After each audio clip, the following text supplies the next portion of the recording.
Hello and welcome to today's KDP University's At Home with Denise Grover Swank.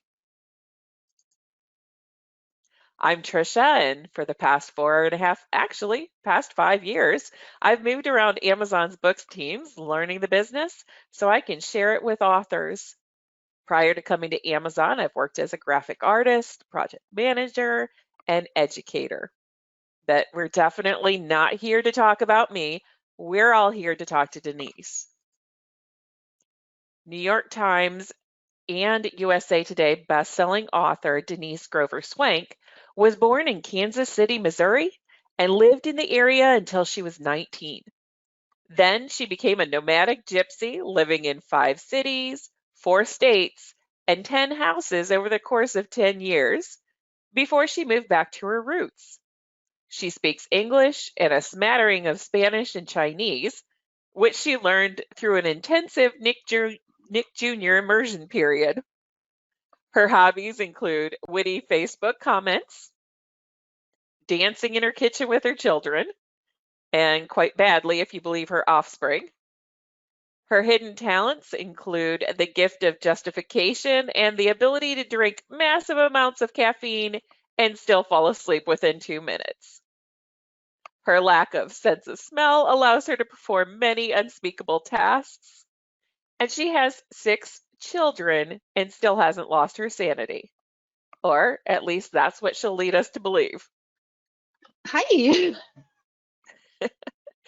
How are you doing today? Good. How are you?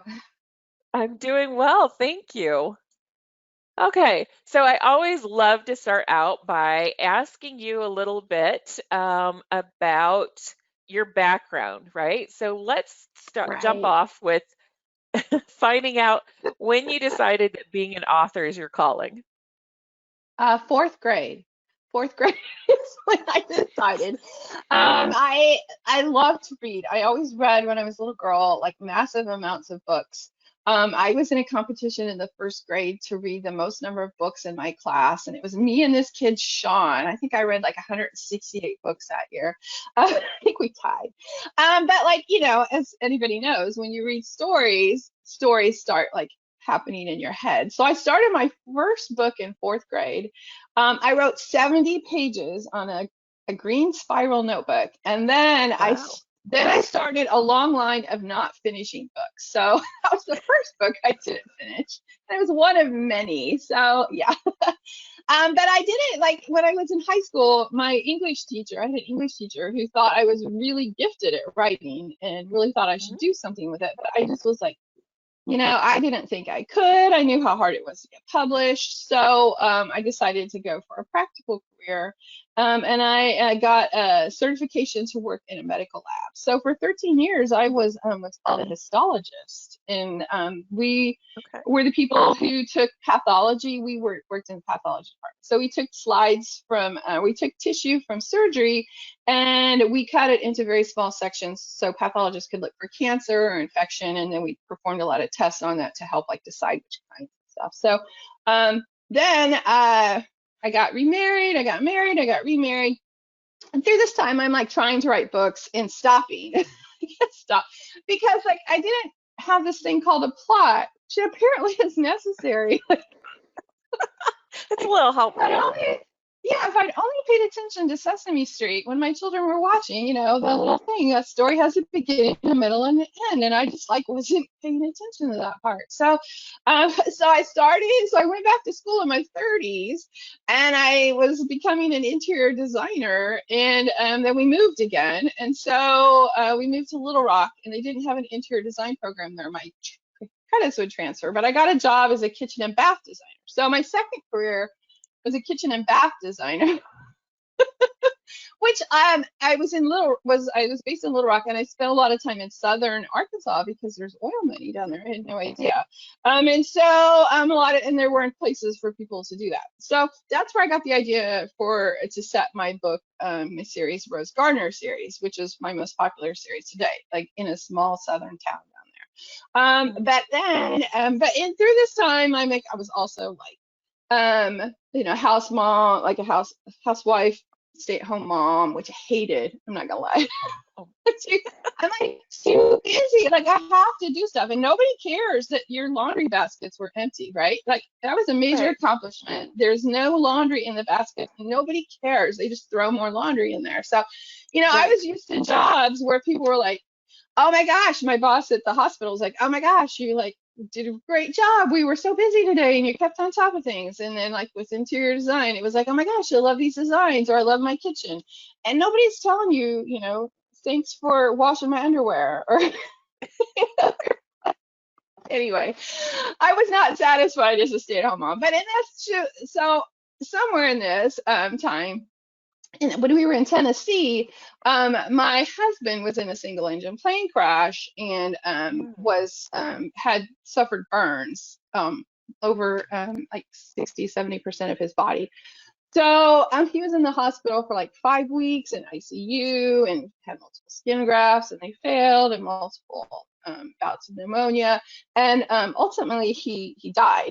I'm sorry, now I've got a bummer, right? So So sorry. yeah, this was back in like 2006, and so I knew, so he had some life insurance money and the Social Security, and so I was living off of that with my kids. And then through that, I adopted 2 children. So I had 4, and then I adopted 2 more, so I had 6.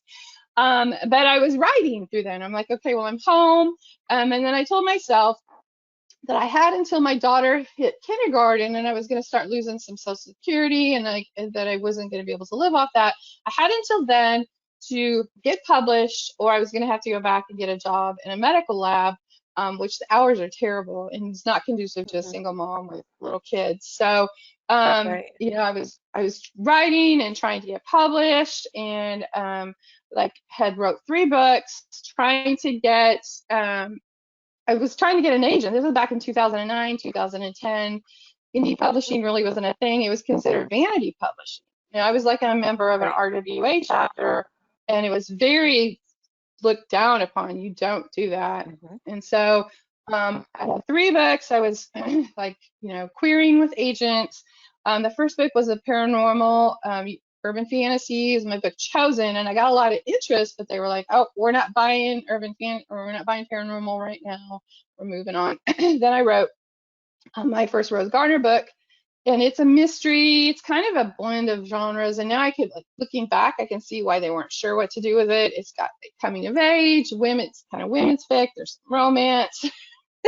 There's a little bit of paranormal in there, and so, but nobody wanted that book. Like nobody. Like I only got a few requests. So then I wrote a YA sci-fi because I heard YA sci-fi was selling. Got a lot of interest in that. But all the agents, when they read it, were like, "Oh, I have a client with a similar project." So this was like spring of 2011, and so um, around that time, I was really following the blog of an agent, Nathan Bransford. He was highly respected, and I really, respected his opinion. And he had wrote a blog post where he said he thought, in some instances, he thought it was okay to self-publish a book, because just because your book didn't get bought by a publisher didn't mean it wasn't any good. They only have so many slots, and they have a similar book, they won't take it. And so that was Mhm. kind of like that was like the catalyst. I was like, okay, I can do this. So I still had agents interested in Chosen, in my YA here was called Here. But no, like I said, nobody was interested in 28 and a Half Wishes. So I thought, okay, well, if I'm going to self-publish a book, that's the book I'm going to do. So I had a friend who had indie published, Kay Bratt. I had met her through the Chinese adoption community, because her first book was about when she volunteered in a Chinese orphanage, and she had encouraged me before then to self-publish. And so I emailed her and I said, okay, Kay, I'm ready. Because she said, I'll walk you through it. So I emailed her. I said, okay, I'm ready to do this. And we had a long phone call, and she told me all the ins and outs of doing things. I got a copy editor, and her cover was terrible. I didn't know what I was doing. And so, but I published it in 1st of July 2011. And my goal was to sell 1,000 copies. To me, that was a definition of success, to sell 1,000 copies. Uh-huh. And I wanted to do it by the end of the year. And I hit it in September. And I was like, oh my gosh. So then I'm like, but there was also something like I had been hearing through this whole process no, no, no, no, no. And then finally, I was in charge of my career because I think you've probably figured out that like I'm not a sit around person. I try to make things get done. So for the first time, I was in charge of my career and my Mhm. success. No one was telling me no. It was totally up to me. So I pulled all my queries. I published Chosen in here because I'd already had them done, and I had started on the second book of Chosen. And Chosen was the book that took off. It was the urban fantasy because it was still Mm. popular, even though they weren't buying it. It was still popular then, and so like it hit the top 10, and I sold thousands of copies. And so, but it's crazy because like I had studied the market as if you guys are new to this or are getting thinking about this, you have to study the market. Like I have people email me saying my 9.99 novella and I'm a debut author isn't selling. Why? And I'm like, okay, well, first of all, it's your price. Like you gotta look at your market. So I studied the market, and that was back when Amanda Hawking and John Locke were like just selling like gangbusters. They were like the leaders. And so like I was watching them, I was observing them. And then I had a friend who was also indie publishing around the same time. And she and I were talking back and forth about, okay, well, what do we, so I think that's the, if I'm giving tips, which I hadn't planned to do in this little spiel, but tip number two is find people around the same place you are Mhm. so that you can have your own little cohort and you can bounce ideas off of each other and encourage each other when things aren't going well. Because trust me, things will not go well.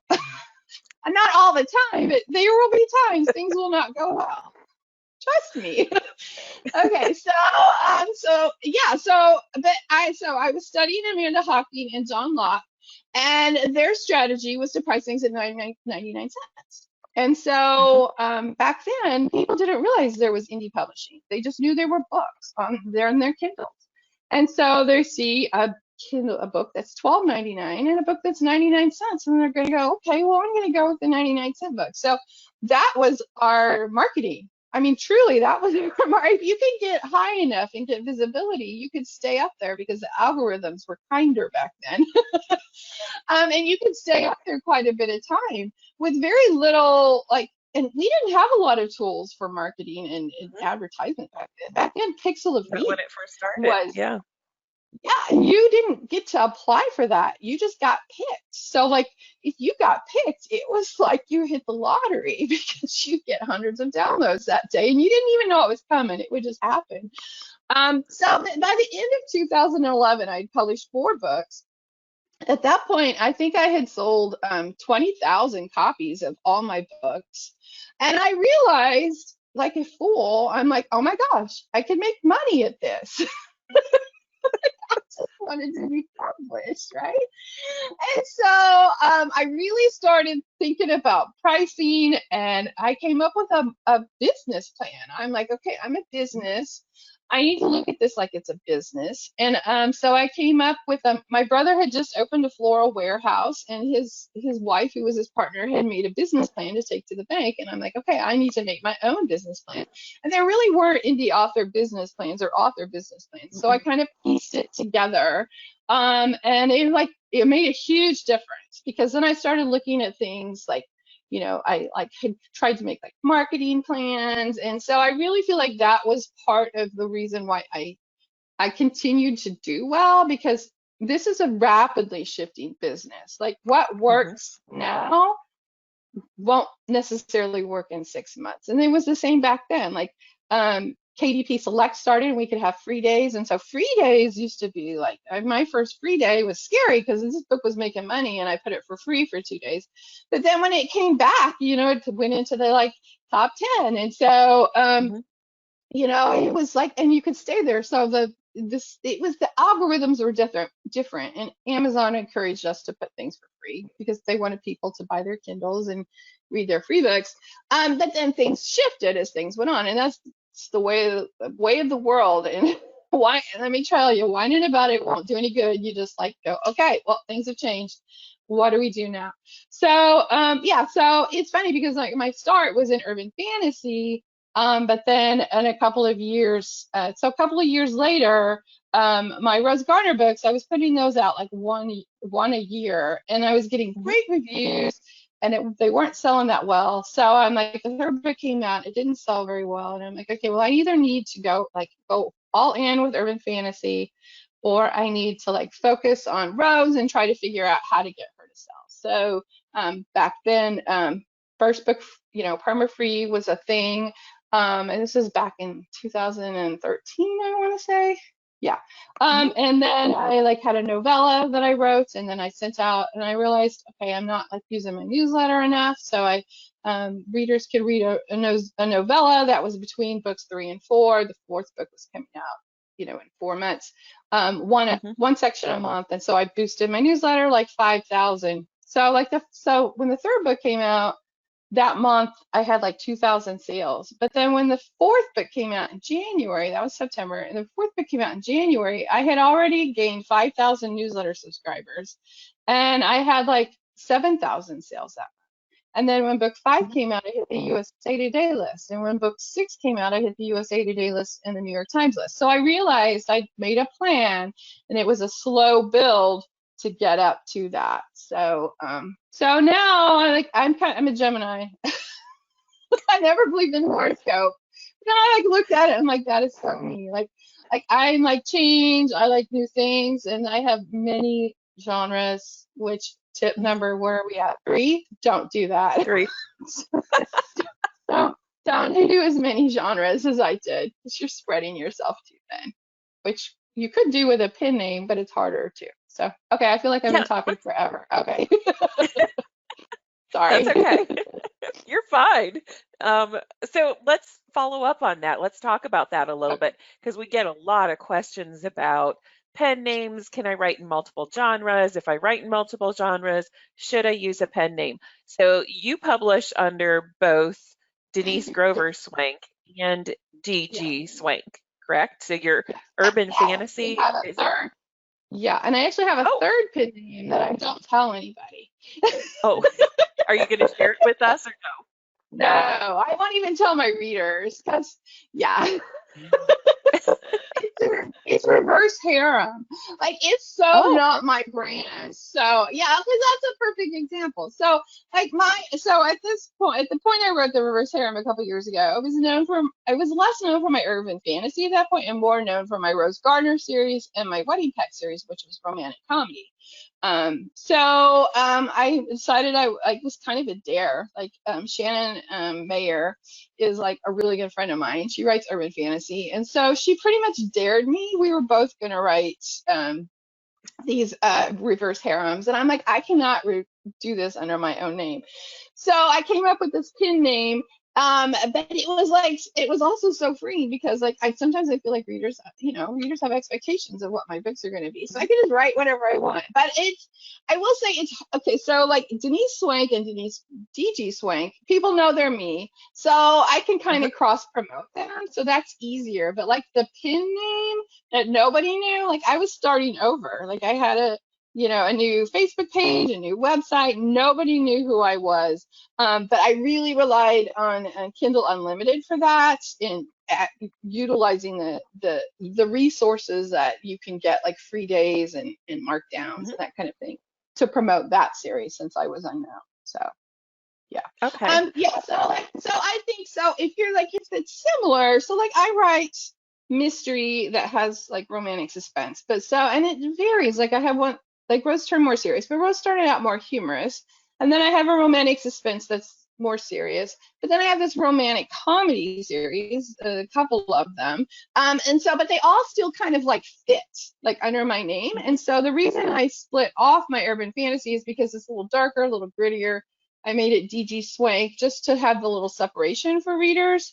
But like something like that's totally different. So like if you're like a contemporary romance writer and you want to write horror, you might want to consider a pen name, because your readers don't romance readers are more likely to cross genres. Other readers are less likely, because like mhm, Rose, when I published that first book, I'd had 1,000 sales in by September. So I'm like, oh, okay, all these readers are going to go read Chosen, the urban fantasy, and they didn't. Like it was like the first several weeks, like I was only selling 1 or 2 copies a day. And I'm like, well, where are the readers? And that was my first lesson in readers don't necessarily cross genres. They will if Hmm. they love you, but like I have a lot of readers who love Rose that won't read other things. So you can't count on Hmm. that. Yeah. So if it's like vastly different, I highly recommend Opinion, but it is a lot of work because you got to keep up on the social media aspect of it as well. Right. And so let's talk a little bit about marketing for the different genres. I'm assuming that it's going to be different, and especially if you're building a brand new um, pen name, right? Yeah. Readership. Yeah. Um, it's going to be, you're going to have to use a different marketing technique than you do if you're established. Is that accurate? Right, because like at this point, like I have 24,000 readers on my newsletter. You know, I had more, but I like cleaned it out back in February because I realized a lot of them weren't opening. So like for me with Rose Gardner, which is an established series, has got multiple books. My newsletter is my very best marketing tool to those readers to get them to buy the next book. And that and having the link to the pre-order to the next book in the back of the book that just comes out. Because a lot of my sales come from pre-orders. Well, I would say most of my sales from that series come from pre-orders. So if you have a series that's like running like that, then your pre-order and your newsletter are your best tools to get them to continue with the series. But like with a Mhm. romance, you know, most romances are standalone, and some of those readers will be loyal, but not all. So it presents a new marketing, we'll call it opportunity, that you can like promote each book. So like I had a release this week, and I hadn't released in romance in a while. So like I'm doing a lot of pop-ins in other romance authors groups and takeovers and like readers groups that I don't do for my mystery books because those readers don't do that kind of thing. Mhm. Where romance authors are. So you need to like look at the readers and how they behave and where you can reach them because that's a lot of it is how best to reach them. So yeah, so like I'm looking at it as an opportunity. So I'm like introducing myself to a lot of readers that haven't ever heard me before or heard of me before. And then, you know, right now it's not in KU, it's wide because I sell a lot on Apple as well. So Mhm. like I wanted to give my Apple readers an opportunity, but I can see that like down the line that like putting this series into KU will be another marketing opportunity to find new readers and boost sales. So yeah, you just kind of have to like pay and a lot of romance readers are KU readers. So that just makes Mhm. sense that will happen at some point. So yeah. Yeah, you Right. just have to like pay attention to what the readers in your market, where they are. Are they on Facebook? Are they on Twitter? Are they on Instagram? You know, like my mystery readers, I post on Instagram, but they're not there. They're they're not on Snapchat, right? Most of my readers are on Facebook, so I need to focus my marketing on Facebook. So yeah. But if you're writing How, YA, your readers are on Instagram, they're on Snapchat, they're mhm. on TikTok. That's where they're at now. Yeah. So yeah. Yep. How do you figure that out? How do you figure out where your Um, readers are? well, a lot of it is age and demographics, I think. So, you know, a lot of my mystery readers tend to be in their 30s, 40s, and above, and I know that those people are on Facebook. Some are on Instagram, but the majority of them are on Facebook. As for like YA, I have teenagers, so I just have to pay attention to what their faces are always in TikTok. Like TikTok, Mhm. TikTok, yeah.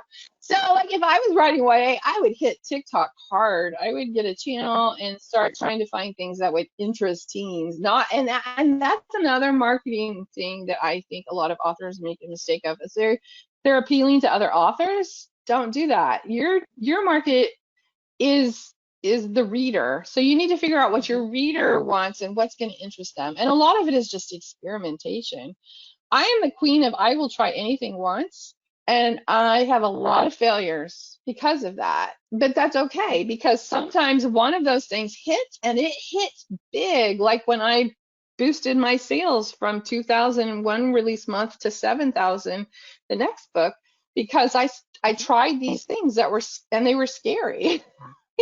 I mean, if it doesn't scare, sometimes, you know, don't. don't remortgage your house to do things. But No, sometimes please you're don't. gonna, yeah, please don't do that. I never did that. Um, but I mean, sometimes you're gonna like, you know, do things that are gonna be a little bit scary to you. And and you may lose some sales, but you learn from that and you can move on to something else. And the marketing market is always changing. Like BookBub, it used to be perma-free, and then it used to be BookBub, and both of those are much less effective than they used to be. Um, Mhm. Honestly, right now, I think you are utilizing a lot of the things with that, if you're willing to go Amazon exclusive, is probably one of my best marketing tools for the series that I have in Amazon or in KU. But Mhm. those, for me, I put my older backlist series in there. So like I have, but I also use AMS ads a lot. Those help me a lot, in Okay. Facebook ads. Those are like, with my mystery, that's what I rely on. Mhm. Facebook ads and AMS ads. And I will tell you, that took a lot of experimentation and losing some money to figure out what worked for my books, because what works for me doesn't necessarily work for someone else. So Mhm. just because it worked for your friend doesn't mean it's going to work for you. So a lot of So, experimentation. so why is it? Let's talk about that just a little bit. In your opinion, why is it that, there's no one secret sauce that works for everybody? I wish I knew. I think it's because I think each author attracts different readers. Honestly, I have readers that are loyal to Rose, and they like the Rose Gardner series. Uh, because of the characters in that series. But I also have readers that are loyal to me because, Mhm. I usually have quirky characters. Even in my serious books, I have humor. I put a lot of emphasis on really well developed secondary characters. And usually there's like some feel good parts to, even the grittier things. And so, my readers know that, and they cling to that. So that's not going to appeal to every reader out there. So like, other readers are congregating, with another author that's similar to me for different reasons. Like Jana De Mhm. Leon, she writes a mystery, more cozy mystery, but it's a lot more humorous. It's a lot lighter. I get sometimes kind of deep and emotional, and she doesn't go that deep as I do. And so those readers are looking for, they don't want to like cry. Like sometimes my books will make Mhm. people cry. So her readers don't want that. They want just the light and fun, and so yeah, I think a lot of it is just, the readers that you draw with your writing. Really That's good our call outs. That's a explanation. really That's okay. That's a really good explanation. I think that that's really powerful for especially new authors to understand, is that there really is no one right answer. And even I'm assuming Yeah. for the different, as you talked about the different genres, and then you have that third genre. I want to go back to that just a second because I want to ask a question that I know comes up. How do you market? Part of marketing, a big part of marketing, to your point, is you're marketing yourself as the author. Yeah. So how do you Yeah. market Yeah. something where you're in essence, I'm sure you don't show your picture on anything because you're No. well known, No. right? You're Yeah. well known. So you don't have your picture on anything. You can't really market yourself in the same way. So how do you market something like that? How do you interact with Facebook or social media on something where in today's society, everybody's a voyeur. They want to see you. So how do you Yeah. market that when you can't really market yourself? It was hard. And I'm going to tell you that I felt in a way, it was hard for me as I was like on Facebook interacting as this author. I felt hard. It was difficult because sometimes I felt disingenuous. Like Hmm. I didn't create a family, I didn't create a life that I didn't have, because to me that was a lie. And I'm not saying that's wrong, but I was just like, if my readers, if those readers found out, like I've seen too many times where somebody who's well known has made a pen name and then it was discovered and then people were upset. And so like I never wanted to do that. So it was really, really hard because I had to be so superficial with my Hmm. interaction. And I will say that Part of the marketing for that, honestly, was that genre was hot and it sold itself. Like I can Hmm. write pretty fast. I put 2 books out within 3 months, and just the genre was hot back then when I wrote it. So between that and utilizing Kindle Unlimited's, like free days and markdowns, the countdown markdowns, it Hmm. like boosted visibility. Now those books never sold as well as my other books did, and partially is because I was a nobody. But I think if I had kept at it and like had joined a readers group for people who liked reverse harem, and if I had kept at it, then I would have had to put more effort into my persona to make that work, because unfortunately or fortunately, depends on who you are, social media is a really important aspect of marketing, sadly. But I like it. So, I like chatting with people online. Hmm. Good. Thank you for sharing that. I know that that's something that comes up frequently, so being able to share that is important. So we Yeah. appreciate that. We've got loads and loads and loads of questions coming in. So if you don't mind, I'd love to Yeah. kind of shift I gears have and answers. take some of those questions. All right. Um, oh, so you talked about newsletter and how newsletter is important Yeah. to you and to your marketing. And this question always comes up. How do you build that newsletter list? Because you mentioned the fact that you just went through, you called the list and you got rid of people who aren't opening the Yeah. newsletter. Yeah. So can you talk about how you built your newsletter and how you maintain that? What's your theory on that? Um, I mostly built my newsletter through bonus material. I started a newsletter back the first year that I had published. It was for my Chosen series, and I released some like short stories through the newsletter, Mhm. and they could read it for free through the newsletter. And I got signups that way, but I only got about 1,000 people to sign up for that. But it was when I started the bonus material for Rose Gardner that I really started to see an increase in signups. Like I said, so I had wrote that novella and I split it into 3 parts. And so I released it in the first of the month because I wasn't sending them out very often. So I would send it out like the 1st of October, 1st of November, and 1st of December. And then, and they could read it at any point. I had links so they could go back and read it. Because I had it on my website. Yeah, and so there was a link to go to that. And so yeah, I got like 5,000 people to sign up for that. So I realized that that was a really great tool. So Mhm. between book 5 and 6, I tried it again with another novella and it just increased it. And I had several more novellas that I tried that way, and it really did boost subscriptions. So but like it's a novella, right? Right. Like writing it and releasing it for free.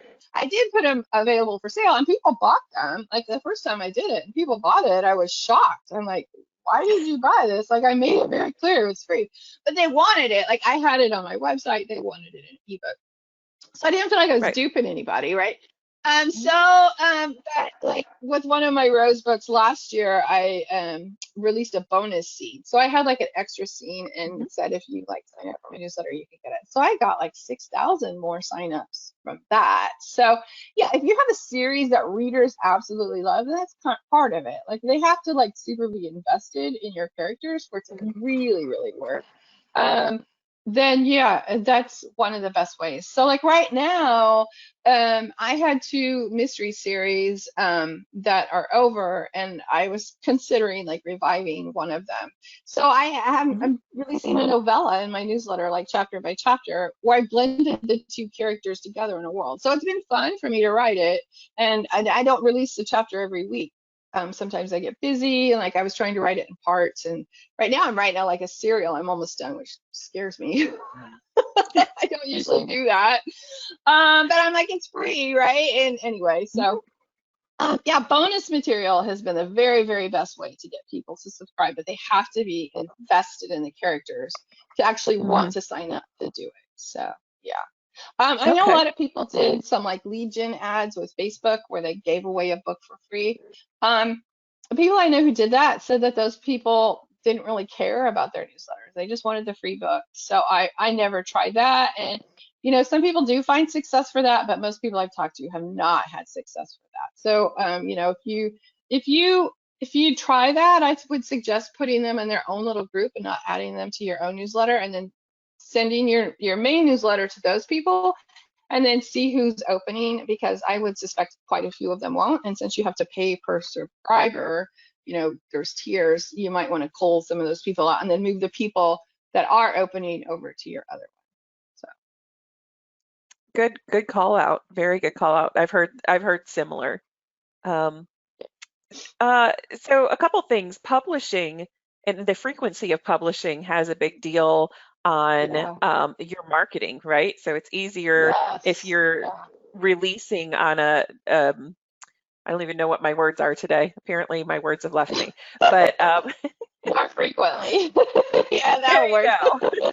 Yeah, that's very true. I mean, yeah, I used to release 4 books a year, and I thought that was a lot. I release more often than that, but I mean, you can't keep that pace up forever. Like I was trying to release a book every 2 to 3 months, more like 2 months, and you just can't keep that pace up forever, especially if you want to release quality books. And like I do do want to release quality books. Like I have a developmental editor, I have a copy editor, I have a proofreader. I have very professional covers done.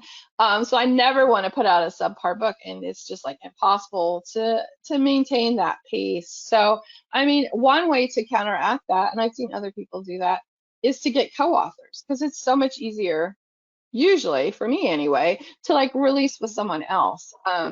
Someone's sharing the workload of writing the book, and it's fun. Like I've co-written several series. The release I had just this week was co-written, and it's so much fun to like bounce ideas off each other. And it's also like it's hard to procrastinate because the other person's waiting for your chapter, because we're writing every other chapter. She's waiting for my chapter so she can write her own. So yeah.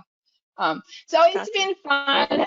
And it's like, because sometimes writing a book by yourself is so daunting, especially when you're in the middle of it and you're like, ah. Yeah. So like when you're writing a book with someone else. So that's one way to counteract, like being able to release a book every few months, every 2 to 3 months. Like if you're going to release a book once a year, you're going to struggle. Yeah, I'm not going to lie. And I know that's probably what some people don't want to hear because they have full-time jobs. They can't write, very fast. Mhm. And because this is my job, this is my full-time job. So that's why I can do it. But you're going to struggle. Your readers are going to forget you. They have short attention span. So unless you just write some book that just grabs them, you're going to struggle to keep them. Where do you find your co-writers? They're usually like my friends, like author friends. Like I've co-written a series with Shannon Mayer, which was super fun. I co-wrote with a novella with Jana De Leon. We were friends, and we realized that we had a lot of readers that we shared, and so we decided to write a novella crossing some characters from our series, to like help readers like bridge that gap and cross over. And it was very effective. I co-wrote with just a friend of like someone I knew. She helped me write a paranormal romance series. And then my current co-writer is actually my developmental editor. Oh, wow. Yeah, yeah. And so I had read some stuff that she read, and I knew that she was like interested in writing, and she like is a fantastic line editor, and she like it's almost like we share a brain. Like the very first time I used her was I had wrote a series for 47 North, and they had changed my editors, and so she developmental edited a short story I did for the series, and it was like she knew what I was trying to say. It hadn't quite said, and like was suggesting. I'm like, oh my gosh. So I said, do you like to work with indie authors? And she said, yeah. And so I've been using her ever since. That was 2013. So Nice. I'm like, Angela, I said, would you ever consider co-writing a series with me? And she's yes, because she knew I was writing with other authors. She was like, I was Uh-huh. going to suggest it. I was like, that's awesome. So She's really good, and it's been so much fun. So yeah, it's like I'm writing a book by myself right now because we've already written 2 books and we're on our third within like a short period of time. And I'm trying to write a book of my own right now, and I'm like, this is hard. This is not what I want to do anymore. Yeah, yeah. That's not entirely true, but yeah, no, yeah.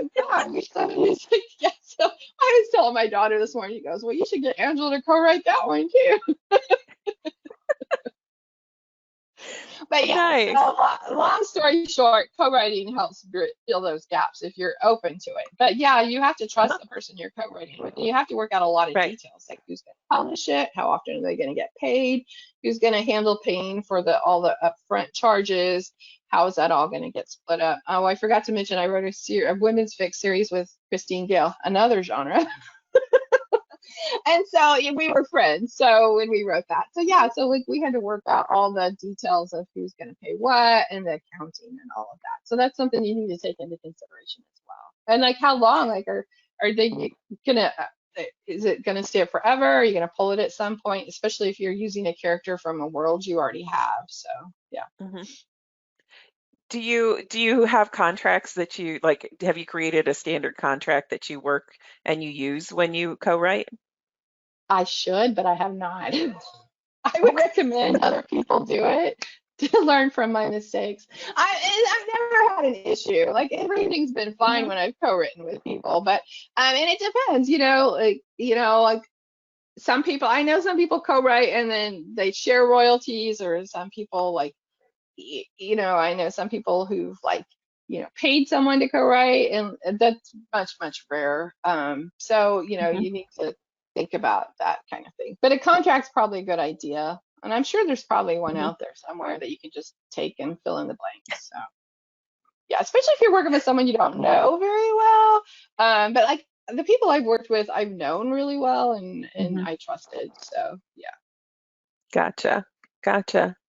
All right, we have a couple people who were asking questions. We mentioned earlier that you need to do your research when you're talking about when you're launching a book and figuring out where Yeah. your readers are. What kind of research do you do, and how do you wade through? There's so much information about self-publishing and Yeah. all of that. How do you wade through that? Well, one of your most important things is your cover. So, what I used to do a lot, like I used to spend an hour every day, way back in the beginning, like going through my genre, going through the top 100, going looking at the covers, looking at the prices. What are the cover trends right now? What are people pricing their books at right now? As my book, I can raise the price of my book. People are getting $3.99 and not $2.99. Oh, look, the covers are becoming, are going this way. I mean, you don't want to copy what people are doing, but you need to pay attention to what people are doing because, like my original chosen covers, like now in today's market, they didn't work. I recovered them because I'm still marketing those, and so I want to stay current and try to market to what books that are releasing now. So yeah, so that's definitely something you need to look at: price and covers, and make sure you have a good cover. Like I know some people don't have a lot of money and they make their own covers, and you can tell. You can tell. So I mean, I equate it to being in putting a business in a strip mall. You're not going to put up a piece of plywood and spray paint the name of your store on there. You're going to have a nice sign, and that's exactly what your cover is. Your cover is your sign for your book, and you want it to be nice and draw people in. So, and too, also just look at their blurbs. What are people writing in their copy on their product page?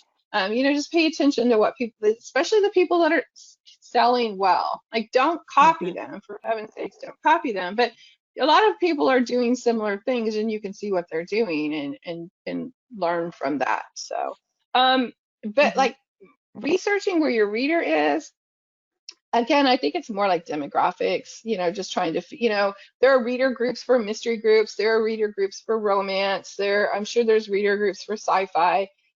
Go in there and do not pimp your book because that'll get you kicked out and make people hate you. Don't do that. Go in there Yes. and watch, read.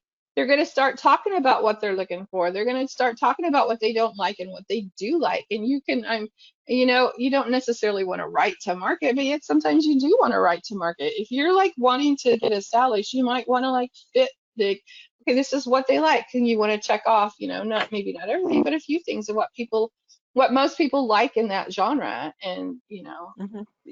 I think that'll help. So I think that leads into another thing is genres. I think that people yeah, categories. Let's talk, even more specific than genre. Let's talk about categories. I think that that's yeah, always a big question is what yeah, category does my book belong in? Now you've written in several different genres. How do you decide what categories you're putting your books in? yeah. Sometimes it's hard. Like my most recent release was easy. It's a rom-com. So like the two categories I could pick were, romantic comedy and contemporary romance. But you can also like Mhm. drill down even more and like friends to lovers and that kind of thing. So you just look at what they are, like what the categories are, and just try to figure out, like when I was doing my women's fiction with Christine Gale, we could call it a clean and wholesome romance because there was no sex on the Mhm. page, and there was, I don't even know if we used any curse words.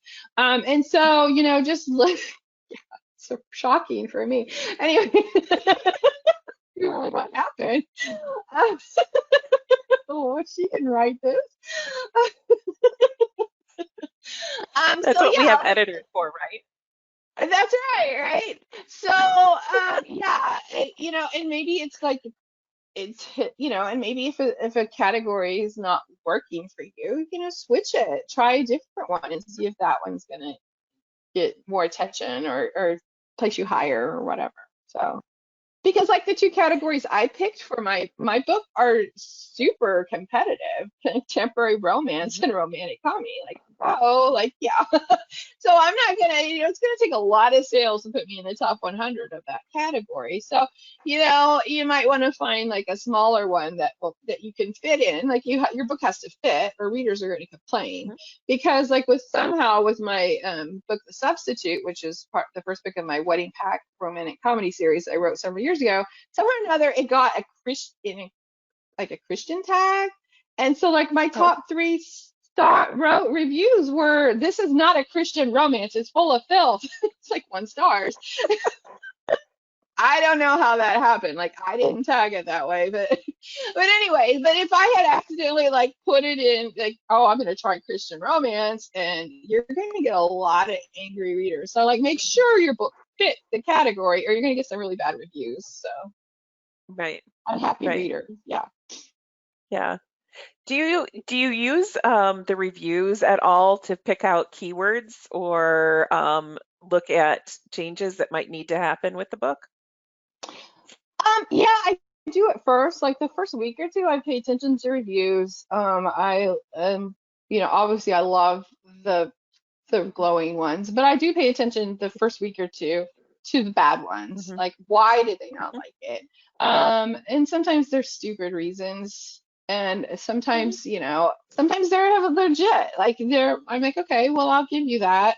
And I can learn from that. I can either like keep that in mind when I write the next book, or I can say, well, I understand why they're upset, but that's the way I intended it, and that's okay too. Like, so not everybody's gonna like your book. And sometimes that's the way you wanted to write it, and they're not going to like it, and that's okay. Not everybody's going to like your book. That's a really good call out. I think that new authors sometimes get very hung up on the fact that somebody doesn't like their book, and Right, being able to make peace with that is really strong, I right. think.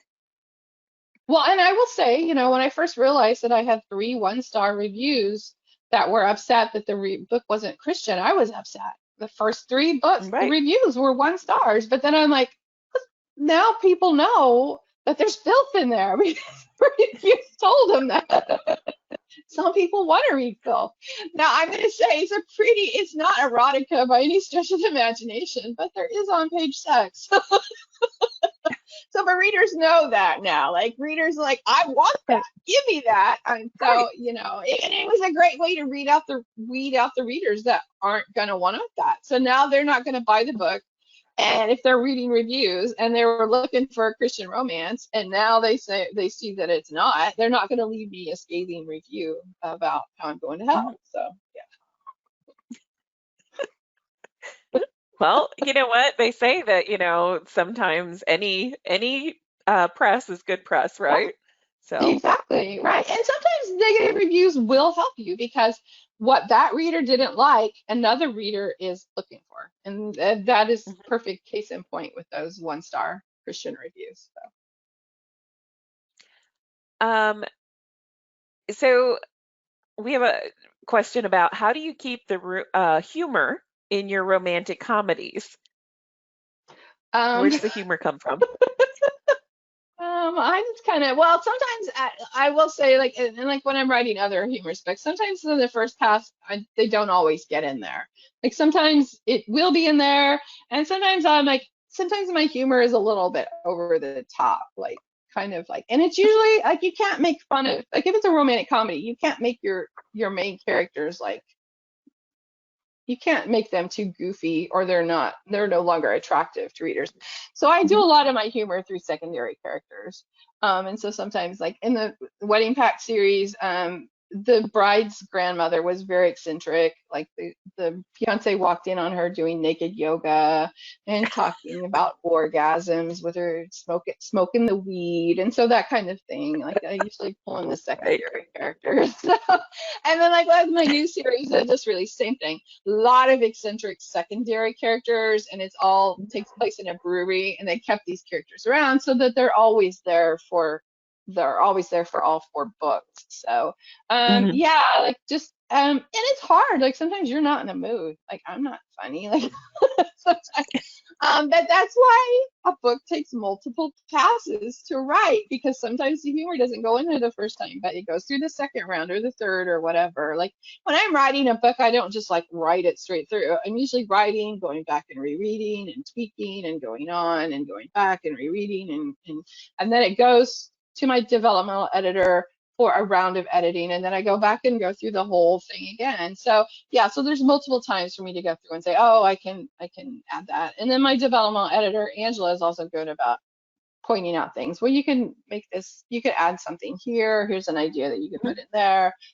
Which is another reason I'm like, hey, you want to write a romantic comedy series with me? Because she already sees those things. So yeah. Mhm.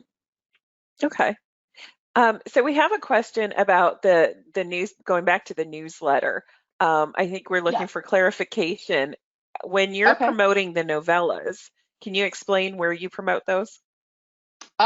Usually, okay, so I do that in the back of, so if it's a novella for like a Rose Gardner book, in the very back of the newest release, I'll put sign up for the Rose Gardner, my newsletter to get the Rose Gardner novella for free. Like and then I post it on my website. There's a page on my website that they can get in to read it. Mhm. So that's my best marketing tool for that. But I also like when I did this novella for the combined series, those books were already done. There was no putting those in the back of the book. So I just put it in my newsletter to those were already existing. But I have a readers group with over Mhm. 6,000 members. So I put it in there. I put it on my Facebook page and boosted posts. I did not do any Facebook ads, which I probably could have, and I may. It's when the book gets completely done, I may do that. Like Mhm. join my newsletter and read a completed novella. But again, like those readers tend to not be the truest and the best kinds of readers. They're not typically going to open your newsletter very often. So if I do that, I will put them in their own little group and watch them and see how they behave. So they're good little Okay. boys and girls. Just keep them Then they can separate so you join the can big keep hit. it, right? Because it's a business. Yeah, So yeah, business exactly. means you tweak something, you pull one string and you see if it works, and Yes. then you try something else. Yes. Yeah. Lots of trial and error. And like I said, like I've tried a lot of things that didn't work, but I've tried many things that worked so well, it was worth every failure that I had. So yeah. Good. Good.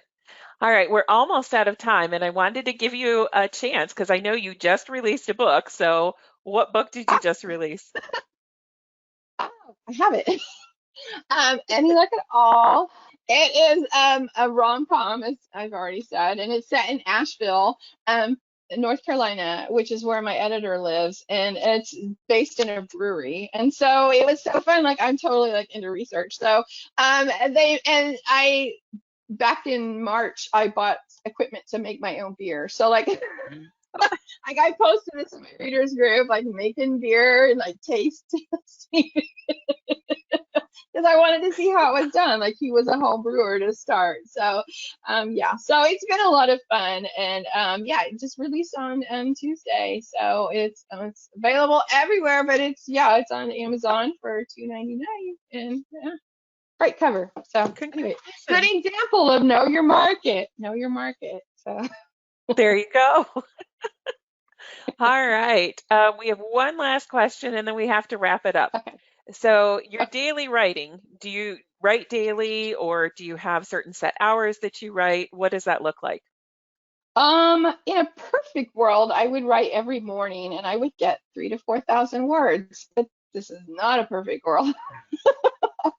And there are usually lots of interruptions. I have discovered that I write best in the morning, but sometimes I also write best at Starbucks. Like sometimes there's a lot in my house. I got a lot of dogs, I got a lot of kids, Mhm. a lot of distractions, a lot of laundry that's calling my name, dirty kitchen. So sometimes I just need to go to Starbucks and write, but that has been a problem because Starbucks won't let me in to write. So I really, Yeah. really struggled the last several months, especially. Like I need a change of scenery. Sometimes I go outside. I have a couple of places, several seating. Like every part of my house is like, where can I sit to write? Like, like when I need to change. Yeah. So in a perfect world, I would get up, get my kids off to school, and then sit down and write because that's when I'm most focused. That's when I can get the most work done. And I would write like 4,000 words a day. But Mhm. usually what happens is I piddle around in the first of a book, and then the last part, third of the book, it's like marathon sessions to get it done at times. That's where I'm at right now. That's the reality. So yeah. Okay, so this is seriously the last question. Pantser or plotter? Okay. Oh, Panther. Pantser. I've tried plotting, and those books usually turn out to be the worst. And I have to do like lots of revision. It's weird, right? I know people can do it, but pantsing can get you into trouble because if you're like stuck, then you like got to take some time to figure out what happens next. So, and if I force it, I usually have to rewrite it. So, yeah. Anyway, yeah, definitely pantser. I have a general idea. Like I know how it starts. I know things that happen. Like I know point A and I know point L and I know point Q and I know Z, and then I got to fill in all the other stuff. So, Gotcha. All right. Well, thank you so much for joining us yeah, today. This was a thank you blast. for having me. Okay, yeah, this is fun. Absolutely. I hope I helped people. Oh yeah, I think that I thought everything was great. So Okay, I, all right. I think so. Yeah, I think that some of your really, really key points about talking about marketing, genre-specific marketing was incredibly helpful. Yeah. Okay. Well, you guys go forth and sell books. All right. And just a reminder to everybody who's in attendance today, you'll get a follow-up email tomorrow. And in the follow-up email, it will be the link to the recording. If you don't want to wait that long and you want it tonight, go ahead and follow our YouTube channel. It's Kindle Direct Publishing YouTube channel. And on that note, happy publishing, everybody. Yeah. Bye.